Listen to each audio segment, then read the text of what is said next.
4 പതിറ്റാണ്ടായ കോൺഗ്രസ്സുകാരനായ ഞാൻ ഇന്ത്യ വിരോധിയായി മാറിയാലേ ഞാൻ കോൺഗ്രസ്സുകാരനാകുള്ളൂ. ഞാൻ പാകിസ്ഥാൻ അനുകൂലിയായി മാറിയാൽ മാത്രമേ എനിക്ക് കോൺഗ്രസ്സുകാരനായിട്ട് നിലനിൽക്കാൻ പറ്റുള്ളൂ.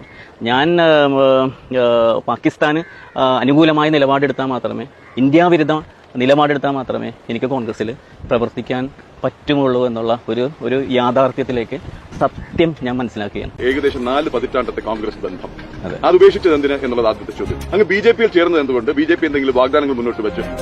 1956 കേരള സംസ്ഥാനം രൂപീകൃതമായി 69 വർഷമായി. കാസർഗോഡ് മുതൽ കന്യാകുമാരി വരെ ഒരു 6 വരി പാത നിർമ്മിക്കാനായിട്ട് നരേന്ദ്രമോദി അധികാരത്തിൽ ഏറേണ്ടി വന്നു. ഞാൻ ഇന്ത്യൻ നാഷണൽ കോൺഗ്രസ് അല്ല, ഇന്ത്യൻ ആന്റി നാഷണൽ കോൺഗ്രസ് ആണെന്ന് മനസ്സിലാക്കിയത് കൊണ്ടാണ് കോൺഗ്രസ് ബന്ധം ഉപേക്ഷിക്കാനുള്ള ആദ്യ കാരണം. ഒരു പ്രത്യേക സമുദായത്തെ പ്രീണിപ്പിക്കാനായി ഭാരതത്തിലുള്ള മറ്റു മുഴുവൻ സമുദായങ്ങളെയും കൊലയ്ക്ക് കൊടുക്കുന്നു. ഇതെല്ലാം നന്നാക്കിയത് കൊച്ചി സ്മാർട്ട് മിഷൻ ലിമിറ്റഡ് എന്ന് പറയുന്നത് നരേന്ദ്രമോദി 1760 കോടി രൂപ കൊടുത്തത് കൊണ്ടാണ്. പക്ഷെ അത് ഫ്ലെക്സ് വെക്കുമ്പോൾ അത് MLA-യുടെയും കൗൺസിലർമാരുടെയും ഒക്കെ ആക്കുന്ന ഇങ്ങനെ തട്ടിപ്പിലൂടെയാണ് ഈ പാവ സാധാരണക്കാർ ഇപ്പോഴും പറ്റിച്ചുകൊണ്ടിരിക്കുന്നത്. പഹൽഗാം ആക്രമണം ഉണ്ടായപ്പോൾ ഏപ്രിലാണ്. അപ്പോൾ അതുമായിട്ട് ബന്ധപ്പെട്ട് ലോകം മുഴുവൻ മാധ്യമങ്ങളിൽ വാർത്തകൾ വരുന്നു, വളരെയേറെ പ്രശ്നങ്ങൾ ഉണ്ടാകുന്നു. ദൃശ്യമാധ്യമങ്ങൾ വളരെ സ്തോഭജനകമായി കാര്യങ്ങൾ അവതരിപ്പിക്കുന്നു, പത്രമാധ്യമങ്ങൾ. പക്ഷേ ഞാൻ കോൺഗ്രസിന്റെ ജില്ലാ തല ഗ്രൂപ്പുകളിൽ ഒക്കെ ഉള്ളതാണ്.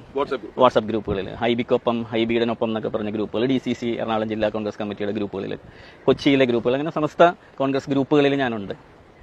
പക്ഷേ ഇങ്ങനെ ഒരു സംഭവം, പഹൽഗാമിൽ 26 ഭാരതീയര് മതം നോക്കി വെടിവെച്ച് കൊല്ലപ്പെട്ടു എന്നൊരു സംഭവം ഈ ഒരു ഗ്രൂപ്പുകളിലുമില്ല. എറണാകുളത്ത് 14 നിയോജക മണ്ഡലങ്ങളിൽ വരുന്ന ഗ്രൂപ്പുകളിലൊന്നും ഈ സംഭവമേ പരാമർശിക്കുന്നില്ല.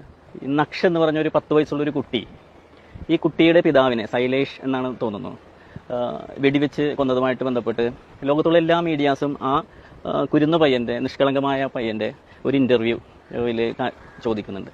അപ്പോൾ ആകസ്മികമായിട്ട് ആ ഒരു വീഡിയോ എനിക്ക് കിട്ടാനിടയായി.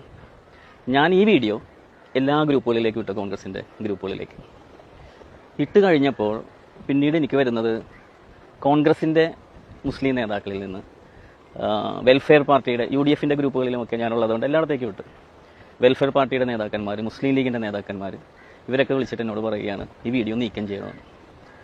അപ്പോൾ ഞാൻ ചോദിച്ചു, ഇത് മുസ്ലിങ്ങളുമായിട്ട് ബന്ധമില്ലല്ലോ, മുസ്ലിം തീവ്രവാദികൾ ചെയ്തതായ ഒരു കാര്യത്തെക്കുറിച്ചുള്ള വീഡിയോ അല്ലേ, ഇത് മുസ്ലിങ്ങളുമായിട്ട് ബന്ധമില്ലല്ലോ, പിന്നെ എന്തിനാണിത് മുസ്ലിം തീവ്രവാദികളുടെ വക്കാലത്ത് നിങ്ങൾ ഏറ്റെടുക്കുന്നതെന്ന് ഞാൻ ചോദിച്ചു. അപ്പോൾ അതിന് മറുപടിയില്ല. അപ്പോൾ അതങ്ങനെ പോയി. പിറ്റേ ദിവസം രാവിലെ ഞാൻ വിചാരിച്ചത് ആ കൊച്ചിയിൽ മാത്രം ഒതുങ്ങി നിൽക്കുന്ന ഒരു കാര്യമായിട്ട് അത് തീരുമെന്നാണ് ഞാൻ വിചാരിച്ചത്. പിറ്റേ ദിവസം രാവിലെ എറണാകുളം ജില്ലാ കോൺഗ്രസ് കമ്മിറ്റി അധ്യക്ഷൻ മുഹമ്മദ് ഷിയാസ് എന്നെ വിളിച്ചിട്ട് പറഞ്ഞു ഈ വീഡിയോ നീക്കം ചെയ്യണമെന്ന്. അപ്പോൾ ഞാൻ ചോദിച്ചത് എന്തിനാണത് നീക്കം ചെയ്യേണ്ടതെന്ന് ചോദിച്ചു. സ്വാഭാവികമായ ചോദ്യം എന്തിനാണ്? അപ്പോൾ പുള്ളി എന്നോട് പറഞ്ഞത് അത് മുസ്ലിം ഹിന്ദു സംഘർഷം ഉണ്ടാക്കാൻ സാധ്യതയുണ്ടെന്ന് എന്നോട് പറഞ്ഞു.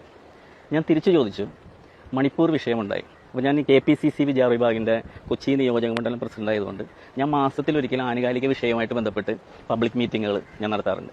അപ്പോൾ ഈ മണിപ്പൂർ വിഷയമായിട്ട് ബന്ധപ്പെട്ട് അത് ഉദ്ഘാടനം ചെയ്യാനായിട്ട് മുഹമ്മദ് ഷിയാസിനെയാണ് ഞാൻ വിളിച്ചത്, ചുള്ളിക്കൽ. അപ്പോൾ ഞാൻ അദ്ദേഹത്തോട് ചോദിച്ചു, മണിപ്പൂർ നമ്മൾ അതൊരു ക്രിസ്ത്യൻ ഹിന്ദു ഒരു സംഘർഷമായിട്ടാണല്ലോ നമ്മൾ പറഞ്ഞത്, യഥാർത്ഥത്തിൽ അങ്ങനെ അല്ലെങ്കിലും അത് ഗോത്ര എത്നിക് ക്ലാഷാണ് നമുക്കറിയാമെങ്കിലും, പക്ഷേ ഞങ്ങൾ കോൺഗ്രസ്സുകാർ പറഞ്ഞു പഠിപ്പിച്ചതും ഞങ്ങൾ മറ്റുള്ളവരെ പഠിപ്പിച്ചതും ഒക്കെ ഇതൊരു വർഗീയ കലാപമായിട്ടാണ്, അത് ഹിന്ദു ന്യൂനപക്ഷ വേട്ടയാടുന്നു എന്ന അത് തെറ്റാണെന്ന് അതിലേക്ക് ഞാൻ പിന്നീട് വരാം. അപ്പോൾ ഞാൻ പറഞ്ഞു, അങ്ങനെ ഞാൻ പരിപാടി വെക്കുകയും താങ്കൾ ഉദ്ഘാടനം ചെയ്യാൻ വരാമെന്ന് പറയുകയും ഒക്കെ ചെയ്തല്ലോ. നമ്മൾ അതുമായിട്ട് ബന്ധപ്പെട്ട ധാരാളം വീഡിയോകൾ ഒക്കെ നമ്മൾ എല്ലായിടത്തേക്കും അയക്കുകയൊക്കെ ഉണ്ടായല്ലോ. അപ്പോൾ നിങ്ങൾ ചിന്തിച്ചില്ലേ ഇത് ക്രിസ്ത്യൻ ഹിന്ദു ഒരു സംഘർഷത്തിന് കാരണമാകുന്നു? അന്ന് ഞാൻ നിങ്ങളെ വിളിച്ചപ്പോൾ നിങ്ങളതൊന്നും പറഞ്ഞില്ലല്ലോ എന്ന് പറയും. ഞാൻ തിരിച്ച് രണ്ടാമതൊരു ചോദ്യം കൂടെ ചോദിച്ചു. നമ്മുടെ ഗുജറാത്ത് കലാപവുമായിട്ട് ബന്ധപ്പെട്ട് BBC ഒരു ഡോക്യുമെന്ററി നിർമ്മിക്കുകയും അത് ഇന്ത്യ ഗവൺമെന്റ് നിരോധിക്കുകയും ചെയ്തു. അതെ. അപ്പോൾ ഇത് നിരോധിച്ചപ്പോൾ ഈ ഡോക്യുമെന്ററി എടുത്തിട്ട് ജില്ലാ കോൺഗ്രസ് കമ്മിറ്റി, എറണാകുളം ജില്ലാ കോൺഗ്രസ് മേനകയിൽ ഒരു വലിയ ഡിജിറ്റൽ വാളിൽ ഇത് പ്രദർശിപ്പിച്ചു. അപ്പോൾ ഞാൻ ചോദിച്ചു, അപ്പോൾ ഇത് മുസ്ലിങ്ങളും ഹിന്ദുക്കളും തമ്മിലുള്ള സംഘർഷമല്ലേ, പിന്നെ എന്തിനാണ് നിങ്ങൾ? അപ്പോൾ ആ സമയത്ത് ഈ ഗുജറാത്ത് വർഗീയ കലാപത്തിന്റെ ദൃശ്യങ്ങൾ നിങ്ങൾ പ്രദർശിപ്പിച്ചപ്പോൾ നിങ്ങൾക്ക് ഇതിനെക്കുറിച്ച് ചിന്തയുണ്ടായില്ലേ? ഈ 2 ചോദ്യത്തിന് ഉത്തരവില്ല.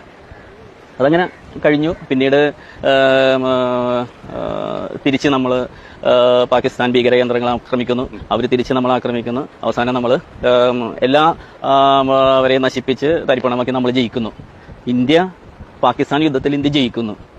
ഒരു പരാമർശം ഈ ഗ്രൂപ്പുകളിൽ. ഇന്ത്യ നമ്മുടെ ഭാരത സ്ത്രീകളുടെ സിന്ദൂരം മായിച്ച ഈ ഇസ്ലാമിക ഭീകരർക്കെതിരെയുള്ള യുദ്ധം നമ്മൾ ജയിച്ചിട്ട് അതിനെക്കുറിച്ചൊരു ഇന്ത്യ ഗവൺമെന്റ് അഭിവാദ്യങ്ങൾ അർപ്പിക്കുന്ന ഒരു പോസ്റ്റ് പോലും വരുന്നില്ല. അപ്പോഴാണ് ഞാനിങ്ങനെ ചിന്തിച്ചത് എന്താണ് ഇതിന് കാരണമെന്ന്. അപ്പോഴാണ് നമ്മൾ ഇതിനെക്കുറിച്ച് ചിന്തിക്കേണ്ടത്. എന്തായിരിക്കും കാരണം? ഞാൻ എത്തിച്ചേർന്ന ഉത്തരം, പാകിസ്ഥാന് നമ്മൾ ഇന്ത്യക്കാർക്ക് ശത്രുരാജ്യമായിരിക്കാം, പക്ഷേ ഒരു പ്രത്യേക വിഭാഗത്തിന് അത് അവരുടെ മതരാജ്യമാണ്.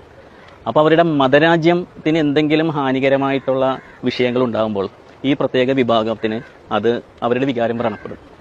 അതായത് അപ്പോൾ ഈ പ്രത്യേക വിഭാഗത്തിന്റെ വികാരം വ്രണപ്പെടുന്നത് കൊണ്ടാണ് കോൺഗ്രസ്സുകാർ അവരെ സപ്പോർട്ട് ചെയ്യാനായിട്ട് നിർബന്ധിതരാകുന്നതെന്ന് എനിക്ക് മനസ്സിലായി. അപ്പോൾ കാരണം ഞാൻ പാകിസ്ഥാൻ വിരുദ്ധമായി ഞാൻ ഒക്കെ കാര്യങ്ങൾ പറഞ്ഞാൽ സ്വാഭാവികമായിട്ടും ഈ ഒരു പ്രത്യേക മതവിഭാഗത്തിന്റെ വികാരങ്ങൾ വ്രണപ്പെടുകയും ഞാൻ കോൺഗ്രസിൽ നിന്ന് ഈ പ്രത്യേക, അതായത് പാകിസ്ഥാൻ അനുകൂല മനോഭാവം അല്ലെങ്കിൽ ഇന്ത്യ വിരുദ്ധ മനോഭാവം സൂക്ഷിച്ചാൽ മാത്രമേ കോൺഗ്രസിൽ എനിക്ക് നിലനിൽക്കുള്ളൂ എന്ന് എനിക്ക് മനസ്സിലായി. അപ്പോൾ ഒരു രാജ്യവിരുദ്ധനാകാനായിട്ട് ഞാൻ ആഗ്രഹിക്കണില്ല.